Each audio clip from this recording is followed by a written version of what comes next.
こんにちは。今日は日本の昔話、桃太郎を優しい日本語でゆっくり話します。昔々、あるところにおじいさんとおばあさんが住んでいました。おじいさんは山へ芝刈りに、おばあさんは川へ洗濯に行きました。おばあさんが川で洗濯をしていると、川の上から大きな桃がどんぶらこ、どんぶらこと流れてきました。おばあさんはびっくりしました。まあ、大きい桃ですね。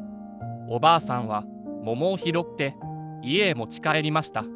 家に帰って桃を切ると、なんと桃の中から元気な男の子が出てきました。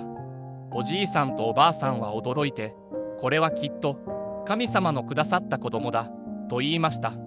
二人は男の子に桃太郎という名前をつけました。桃太郎は大きくなってとても強く優しい男の子になりました。ある日、桃太郎は言いました。僕は鬼ヶ島へ行って悪い鬼を退治します。おじいさんとおばあさんは心配しましたが、応援することにしました。おばあさんは旅のお弁当にきびだんごを作りました。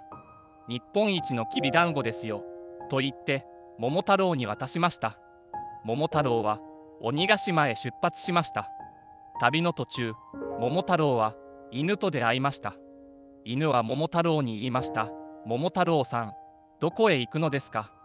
桃太郎は言いました。鬼ヶ島へ行って悪い鬼を退治します。犬は言いました。そのきびだんごを一つください。一緒に行きます。桃太郎はきびだんごをあげました。こうして犬が仲間になりました。次に猿に出会いました。猿も同じように言いました。きびだんごをください。一緒に行きます。桃太郎はきびだんごをあげました。猿も仲間になりました。最後にキジと出会いました。キジもきびだんごをもらって仲間になりました。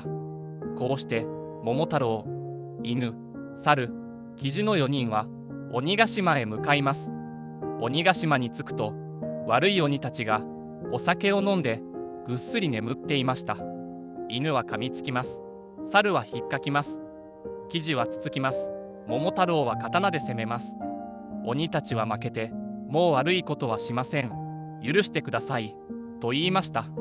鬼たちは盗んだ宝物を全部返しました。桃太郎と仲間たちは宝物を持っておじいさんとおばあさんのところへ帰りました。そしてみんなで幸せに暮らしました。これが桃太郎のお話です。優しい日本語でゆっくり話しました。